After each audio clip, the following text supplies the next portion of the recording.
রোজা রাখলো, কষ্ট করলো, কিছু পাইলো না।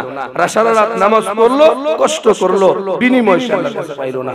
এই ব্যাখ্যাটা মুহাদ্দিসিনে কেরাম বলেন, সেই ব্যাখ্যা হলো রোজা রাখলো ঠিক, রোজা রাখলো ঠিক, কিন্তু সে কিছু পাইলো না।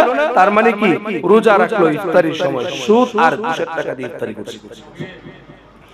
সুদের টাকা দিয়ে সেহরি খাইছে, ঘুষের টাকা দিয়ে সেহরি খাইল, তার কষ্ট হইল ঠিকই, বিনিময় সে কিছু পাইল না, কিচ্ছু পাইল না। বক্তব্য কার? আল্লাহর নবী সাল্লাল্লাহু আলাইহি ওয়াসাল্লাম বলেন কি, কষ্ট করলো ঠিক, কিছু পাইল না। সেহরির সময় খাবার ছিল অপবিত্র, ইফতারির সময় খাবার ছিল অপবিত্র। যতই তুমি খাবার দেখো পবিত্র, কারণ টাকা আসছে অপবিত্র, খাবার আর পবিত্র হবে কিভাবে? পবিত্র হওয়ার সুযোগ আছে? সুদের টাকা, ঘুষের টাকা, হারামের টাকা, অন্যের মানুষের জমি দখলের টাকা, আচার বিচারের মধ্যে দুর্নীতির টাকা আছে না নাই? সেই টাকা দিয়ে ইফতার আর সেহরি করে রোজা রাখার কোনো দরকার নাই, কোনো দরকার নাই। আল্লাহর নবী বলেন।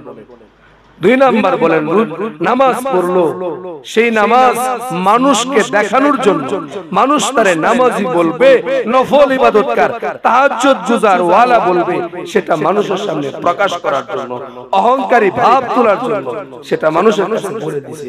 সেই নামাজের কোনো মূল্য নাই, যেটা পাওয়া দরকার ছিল না, মানুষের কাছে পাওয়া গেছে। মানুষ তারে হাজি বলবে, মানুষ তারে নামাজি বলবে, মানুষ তারে খুব আল্লাহওয়ালা বলবে, সেজন্য সে নামাজ পড়েছিল। সে নামাজের যতটুকু পাওয়া দরকার মানুষের মুখে মুখে পায় গেল, আল্লাহর কাছে কোনো কিছু পাইল না।